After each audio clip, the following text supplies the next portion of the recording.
Educar es más difícil que enseñar, porque para enseñar usted precisa saber, pero para educar se precisa ser. Quino en Mafalda. Los estudiantes de todas las épocas han encontrado en sus mentores no solo conocimiento, sino comprensión a su inquietud por descubrir, estar en movimiento y sorprenderse de lo que les rodea. El docente es llamado a mostrar su ser en cada acto de amor con el que enseña a leer, escribir, a aprender los conocimientos disciplinares y a desarrollar cada una de las competencias que darán soporte a lo largo de la vida de sus estudiantes.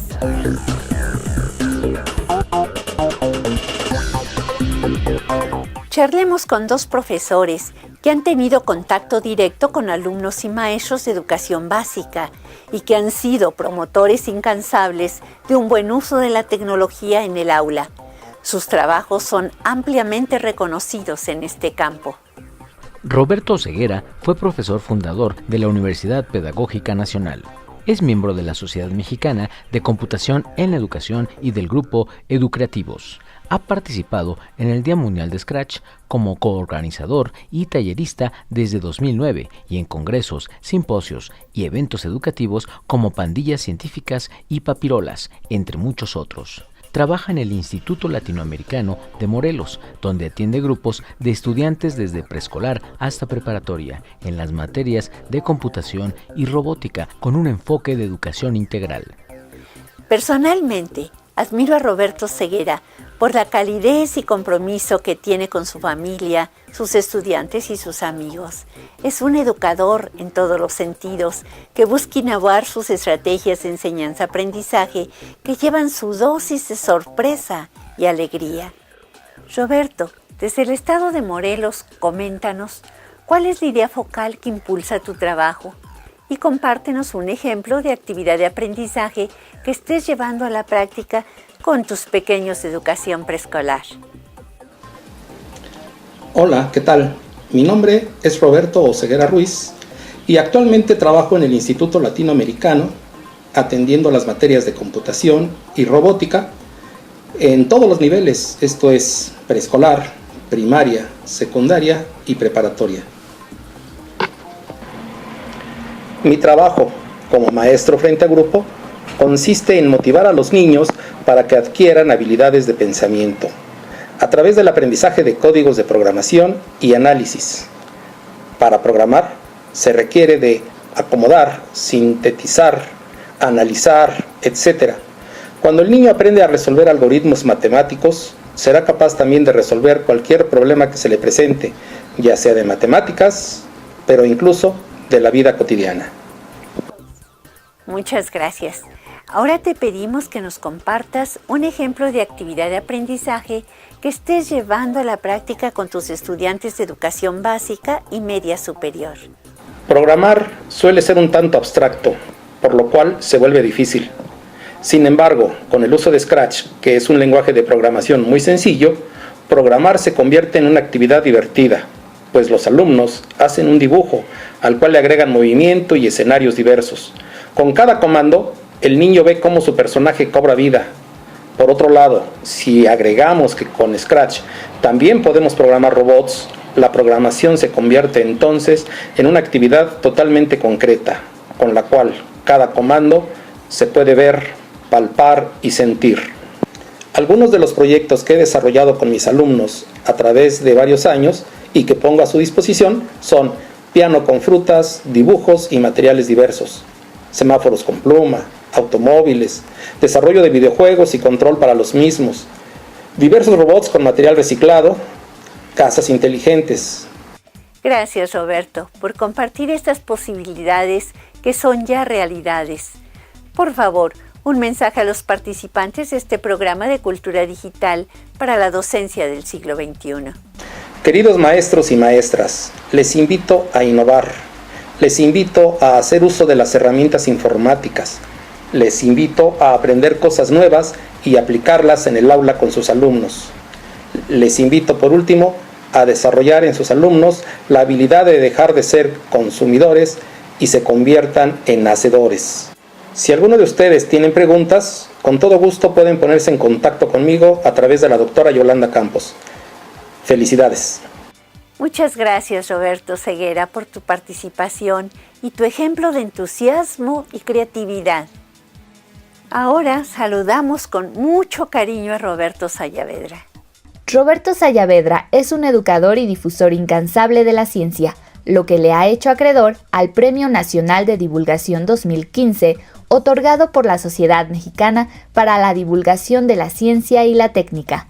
Es autor de libros de ciencia y física de preescolar a bachillerato, de artículos y revistas de divulgación científica y de talleres en los que ha propuesto estrategias didácticas para que los niños y jóvenes descubran el valor de la ciencia en sus vidas. Es miembro fundador de la Sociedad Mexicana de Computación en la Educación y del Grupo Educreativos. Ha sido responsable de proyectos educativos en torno a la ciencia y tecnología en educación básica y media superior, así como en la formación docente. Actualmente labora en la Facultad de Ciencias de la Universidad Nacional Autónoma de México. Atendiendo a la educación integral de mis hijos, conocí a Roberto en eventos de la revista Chispa, en los que él organizaba encuentros de niños con científicos. En dichos encuentros, los pequeños ponían en verdaderos aprietos a los investigadores al formularles preguntas inesperadas. Mi primer acercamiento a la computación educativa fue con él, en un taller de Logo. 2 excelentes estrategias inolvidables que agradezco mucho a Roberto. Roberto, muchas gracias por estar con nosotros. Gracias. Te pido amablemente que nos comentes cuál es la idea focal que anima tu trabajo y también que nos platiques una estrategia didáctica que utilices con tus estudiantes. Pues comencemos con la estrategia.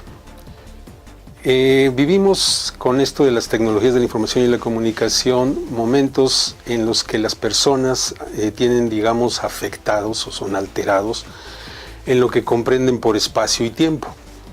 No falta quien luego recurre al teléfono como para estar en contacto con su interlocutor y de forma inmediata.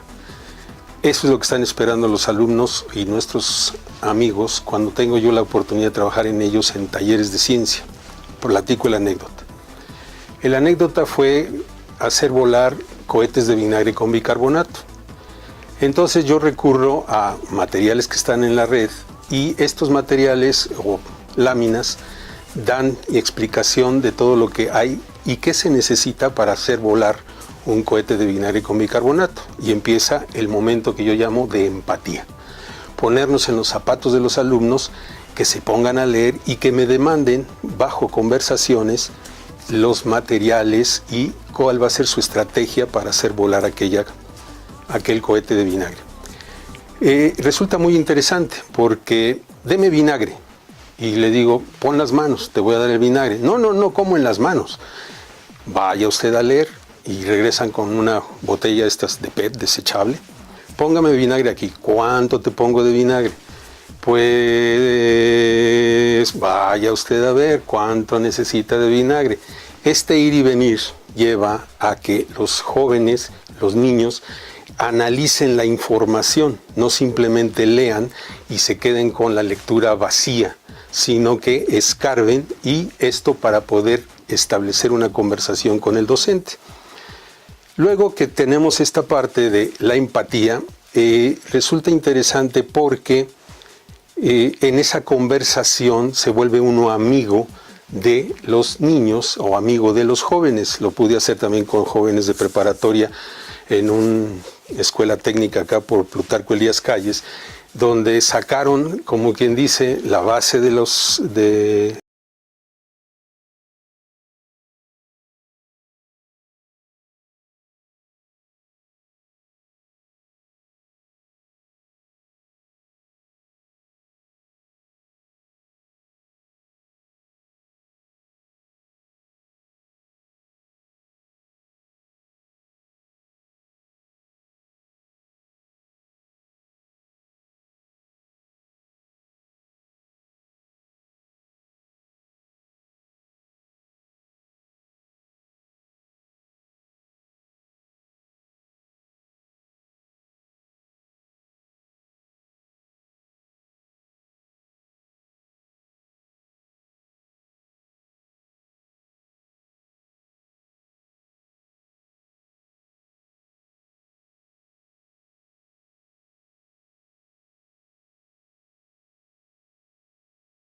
Tú nos has puesto una muestra de lo que podemos hacer en el aula. Por favor, un mensaje para los maestros. Con mucho gusto, Yola. Fíjate que esta oportunidad que me dieron permite que lancemos ahora sí que una arenga, ¿no? Profesores, pónganse las pilas, profesores, échenle ganas, porque los chamacos de hoy en día, por ahí dicen, traen el chip integrado. Y esto nos lleva a que busquemos esto que hoy en día está muy en moda, los recursos educativos abiertos.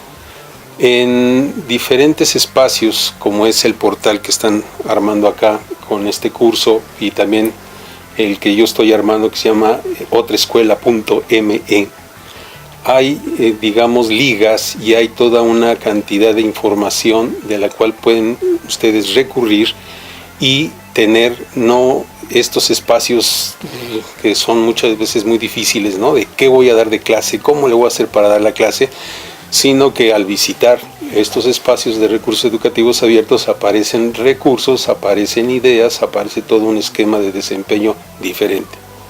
Así que mucha suerte. Pues muchas gracias, Roberto. Gracias por tu participación. Gracias. De acuerdo con el enfoque informático, cada campo formativo, como se le llama en preescolar, y cada asignatura de la escuela primaria y secundaria es un conjunto de información. Es información focalizada y organizada alrededor de un campo específico de conocimiento, pero al fin y al cabo es información que puede capturarse, procesarse y transformarse para crear conocimiento con el apoyo de la tecnología disponible. Desde los primeros años de vida, ya sea en la casa o en los centros educativos de formación inicial, los pequeños ya son capaces de manejar la tecnología de manera a veces sorprendente. Evidencias demuestran que los bebés e infantes menores de 2 años son capaces de observar y aprender el uso de tecnología móvil y que ya a los 3 años manejan Scratch en las tabletas y hasta son capaces de iniciarse en la robótica con esa herramienta. En preescolar se reconoce el carácter integral con el que se realiza el aprendizaje y la importancia de que éste parta de la percepción que el infante tiene de sí mismo, de sus relaciones con los demás y de sus capacidades de conocer el mundo, para lo que en México se considera enfáticamente la necesidad del desarrollo de competencias organizadas en campos formativos, que está relacionada con los propósitos educativos de este nivel y que queda claro que de una manera transversal son permeados por las competencias digitales que permiten al infante una mirada más profunda y dinámica de su mundo. Desde el año 2011, los proyectos de integración de tabletas en este nivel educativo han mostrado la gran capacidad infantil para la lectura sincrética e hipermedial, la organización de información y su interpretación. Y se inician en las búsquedas en Internet. Y para realizar estas actividades, los menores deben estar acompañados por personas responsables. Seguramente, tú has visto a los pequeños utilizando la tecnología y te habrás preguntado cómo le hacen para saber en dónde y cómo ir a un sitio si no saben leer y lo hacen. Aprovecha la curiosidad de los niños en los 2 primeros años de su vida y de los preescolares para diseñar estrategias didácticas que les permitan sorprenderse, explorar y aprender jugando cuando aplican las competencias digitales.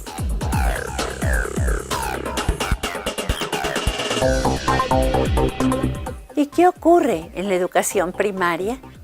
Los planes de estudio de educación primaria para México han indicado que uno de los propósitos centrales es estimular las habilidades necesarias para el aprendizaje permanente y han aludido al desarrollo de la educación integral en todas las asignaturas y campos formativos.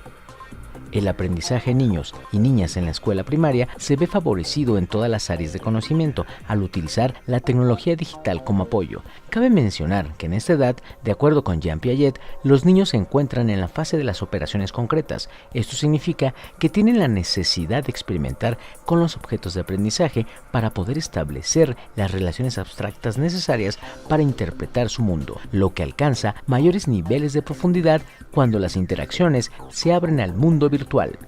La ventaja de los infantes de la escuela primaria en comparación con los de otras edades es que cuando están expuestos a la tecnología, gracias a su percepción sincrética, incrementan su capacidad lectora, al manejar naturalmente los elementos de la pantalla, los menús, los iconos y las herramientas disponibles en cada software o aplicación que utilizan. Alrededor de los 10 años son capaces de realizar abstracciones complejas, sobre todo las asociadas a estrategias en los juegos, programación, simulaciones y robótica. El acercamiento a los videojuegos y a la tecnología móvil hace que algunos alumnos dominen herramientas que para otros grupos de edad parecieran complejas. Los alumnos de la escuela primaria son capaces de elaborar documentos, presentaciones, mapas conceptuales, utilizar programas como Scratch, SketchUp, graficadores como Desmos, simuladores y muchos software y aplicaciones más que ellos mismos descubren al contar con la habilidad de búsqueda en Internet, misma que ha de ser acompañada por educadores o familiares. A medida que se avanza en el grado escolar, y en relación con las oportunidades de disponibilidad tecnológica y del interés sobre su uso, se hacen más evidentes las diferencias, existiendo alumnos que descubren por sí mismos relaciones y funciones informáticas y otros que requieren mayores explicaciones. Pero en términos generales, es posible desarrollar a lo largo de los 6 grados de primaria las habilidades y competencias que proporcionan suficiente fluidez en el manejo digital y del lenguaje computacional. Además, es posible identificar niños que son aptos para reconocer y aprovechar el potencial de la tecnología y de enseñar a otros procedimientos que ellos mismos descubren. Aprovechemos la gran disposición de los alumnos de primaria para crear estrategias didácticas que les permitan expresar alegremente su capacidad creativa. Aprendamos junto con ellos y sorprendámonos de nuestros propios avances. Reconozcamos la importancia de las estrategias didácticas en la educación integral de los niños de hoy que darán forma a la sociedad del mañana.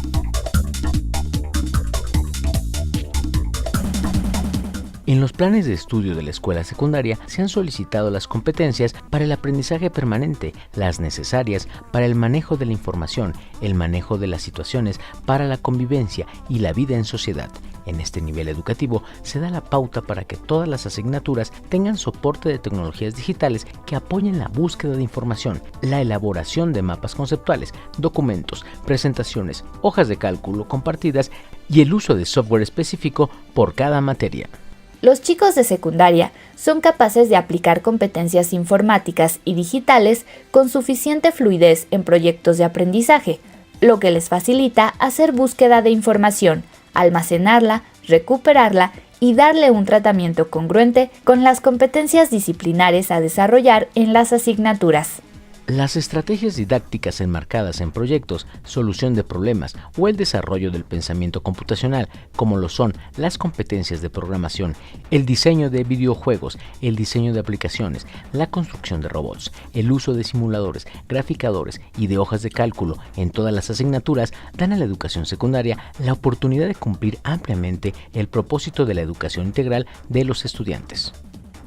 Si bien el estilo de aprendizaje de los púberes y adolescentes es claramente diferenciado en la educación secundaria, lo común es que chicas y chicos gusten de los retos, la emoción, la curiosidad y que cualquiera que sea su inclinación hacia asignaturas favoritas, en todas ellas encontrarán que pueden satisfacer sus deseos y necesidades de comunicación y colaboración con mayor facilidad y profundidad al aplicar sus competencias digitales. Al diseñar estrategias didácticas para la educación secundaria, tengamos presente que los estudiantes son inquietos buscadores de emociones, de retos que superar y de una gran sensibilidad que comprender. Así que requieren una educación que les haga felices hoy y les forme integralmente con bases sólidas para su participación en la sociedad del mañana.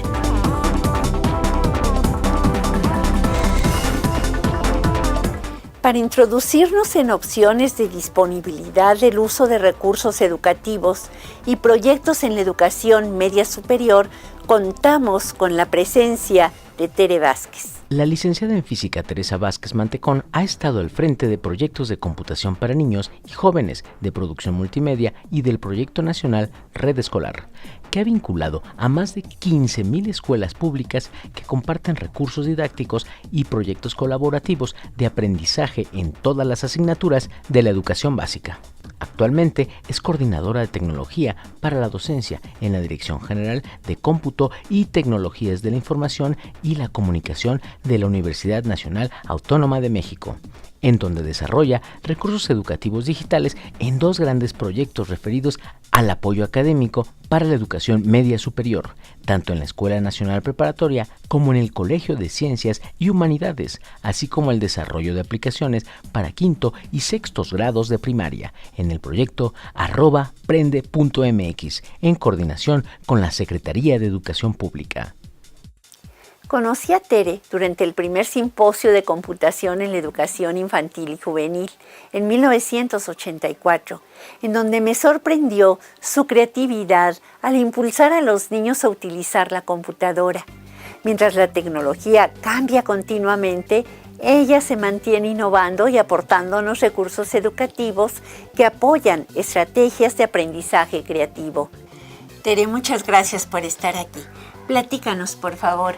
¿Cuál es la idea focal en la que sustentas tus proyectos y los recursos educativos que elaboras? Lo que más me preocupa cuando hago recursos educativos es transmitir la idea de enseñar a pensar, que parece que es muy sencillo, pero no es tan simple. Cuando yo soy física de profesión y pues cuando uno estudia la física, se va dando cuenta que los grandes pensadores, los grandes desarrolladores de la física, cuando hicieron sus descubrimientos o cuando hicieron sus experimentos, se equivocaron muchísimo y al equivocarse aprendieron de sus errores. Y yo creo que eso es el motor que mueve al mundo. Si nosotros no nos equivocáramos nunca, pues entonces no tendríamos la oportunidad de confrontar nuestras ideas y de ponerlas en tela de juicio y de, por lo tanto, construir nuevas ideas. ¿Qué es lo que yo hago, por ejemplo, cuando enseño a chamacos de preparatoria a que vean el principio de Galileo? Hago un simulador en donde ellos pueden poner la cantidad de aire que hay en el sistema, pueden poner el vacío, pueden poner un poquito más, etc. Pueden soltar objetos desde la punta de una torre y esos objetos los pueden variar en densidad, en tamaño, en altura de la que la están soltando, y después se les va llevando poco a poco a que ellos mismos realicen un experimento y que obtengan respuestas a preguntas que o bien les hace un profesor o bien se van haciendo ellos mismos. No se trata de saber si están equivocados o no están equivocados, no se trata de tener una calificación para darles, se trata de que ellos puedan construir un conocimiento que se les queda, que tal vez no es medible en una calificación, en un examen de la manera tradicional, pero que sí les va a permitir acercarse a la ciencia de una manera nueva. Y cuando digo ciencia, puedo extrapolar a otras disciplinas, por ejemplo, a vivir la literatura, a ponerse en los zapatos de los personajes de la historia. Ahorita estoy haciendo un recurso muy interesante sobre el periodo en el que estuvo Benito Juárez, pero en donde de inicio les digo, Benito Juárez ha desaparecido, es 1866, tienes que irlo a buscar y uno se mueve por el plano de la Ciudad de México, de esa época, por ejemplo, y tiene que ir encontrando pistas de quién pueden ser los enemigos de Benito Juárez, quiénes pueden ser los amigos de Benito Juárez y qué es lo que está pasando. Resulta que está pasando que tenemos un emperador que es francés, etcétera, etcétera, y que Benito Juárez está escondido en el norte. Pero a todo esto tiene que llegar el estudiante a descubrirlo a través de pistas que se van dando. Esas pistas son imágenes de época, es la Constitución de 1857, son las leyes de reforma, etcétera. La información es la misma que está en los libros de texto, pero se está abordando de una manera distinta. Se trata de que el estudiante la descubra y al descubrirla la haga propia y al hacerla propia la pueda parafrasear con sus palabras. En particular, el estudiante tiene un cuaderno de notas en donde va haciendo síntesis de lo que va encontrando disfrutando de lo que va observando. Y así se puede trabajar literatura, física, matemáticas, etc. Lo que yo busco es eso, despertar la curiosidad, despertar la imaginación, que los estudiantes no se sienten a recibir la información que le está transmitiendo un profesor, sino que ellos sean parte de la construcción de ese conocimiento. Y no importa si reprueban o no reprueban, no importa si son excelentes en un examen o no son excelentes en un examen. Lo que importa es que sean curiosos, que aprendan realmente a hacer suya la información de este mundo, porque finalmente este es su mundo y nadie se los va a construir. Tienen que construirlos ellos, su mundo propio, para que puedan responder y ser felices en un futuro y adaptarse a él. Actualmente estoy trabajando en 2 proyectos muy grandes. El primero es elaborando recursos educativos para los alumnos de la educación media superior de la Escuela Nacional Preparatoria y del Colegio de Ciencias y Humanidades. Son 2 planes de estudio muy distintos y eso pues me hace a mí estar continuamente en aprendizaje constante porque los enfoques no coinciden en muchas veces, pero sí los contenidos. Y se trata de hacer contenidos que cualquier estudiante que esté entre los 16 y los 18 años pueda hacer suyos. El segundo proyecto es para niños más pequeños, para niños de primaria, específicamente de 5º grado, alrededor de los 10 años. Y eso plantea un reto totalmente distinto, porque ahí sí tenemos una personita en entera formación. Ahí lo que uno dice tiene que tener muchísimo más cuidado en cómo lo dice y por qué lo dice, y sobre todo, cuál es la información que ese niño puede asimilar. Es un reto muy interesante tener este abanico tan amplio en estos 2 proyectos y creo que eso me ha dado a mí muchísima profundidad y visión sobre la educación en México. Muchísimas gracias, Tere. Aquí tenemos una referencia para contar con recursos educativos de apoyo para integrarlos en nuestras estrategias didácticas. Por favor, Tere, un mensaje a los maestros. Pues bueno, es difícil dar un mensaje que quiera decir todo lo que tengo en la cabeza, pero si algo se puede rescatar de todo mi trabajo es que los maestros son indispensables, son fundamentales en todo este proceso de enseñanza y aprendizaje. Por más recursos que uno pueda tener, por más estrategias que se difundan a través de la red, siempre nuestro público es muy maleable y necesariamente tiene que estar formado por otra persona. Yo creo mucho en la formación gente a gente y espero que todos los maestros también, y que por más recursos que haya, no olviden que lo más importante es la persona. Pues Tere, muchísimas gracias.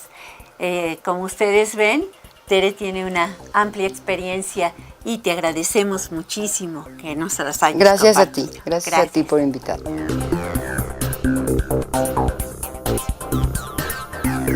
Los planes de estudio de la educación media superior coinciden en la formación integral de los estudiantes en los ámbitos académico, personal, social y cultural, para que se potencien como personas con la posibilidad de continuar su desarrollo académico en el nivel inmediato, superior o incorporarse a un campo ocupacional. Los jóvenes en la educación media superior están en una etapa de la vida en la que buscan explicaciones profundas a la existencia y a las relaciones en sociedad. Por lo general, son inquietos buscadores de sus propias verdades y manifiestan la expresión genuina de sus emociones. El uso de la tecnología se les facilita y cada vez es más frecuente encontrar a chicas y chicos mexicanos de este nivel educativo, destacando en concursos internacionales de matemáticas, robótica, ferias de ciencia, de escritura, de cuentos, de baile, de pintura, de hackathons y más. Esto se debe, entre otras cuestiones, a que ya algunos docentes han abierto sus estrategias didácticas al aprender siendo, haciendo y conviviendo, fomentando una educación integral con la confianza en la creatividad juvenil. Si bien esto es alentador, se presentan contrastes con jóvenes que centran su atención en las calificaciones y no han practicado la autonomía ni la colaboración, cuestión que amerita el diseño de estrategias didácticas que estimulen y eleven su autoestima y les lleven a reconocerse como los seres curiosos y creativos que son. La integración de recursos educativos que permitan la interactividad, la simulación, el descubrimiento, la organización, la fabricación, la expresión y la solución de retos dará a las estrategias didácticas mayor potencial para que los bachilleres aprendan. La invitación es a diseñar y aplicar estrategias didácticas que fomenten el alto grado de creatividad, reflexión y capacidad de solución de conflictos que se enfrentan en la educación media superior.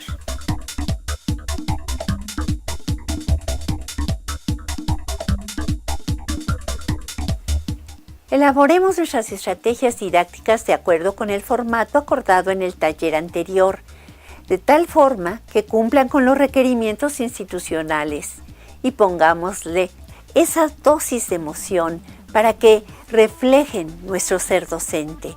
En las orientaciones digitales veremos una introducción al pensamiento computacional y a cómo programar utilizando Scratch en el desarrollo de proyectos, de manera que podrás enriquecer tus estrategias didácticas con esa metodología.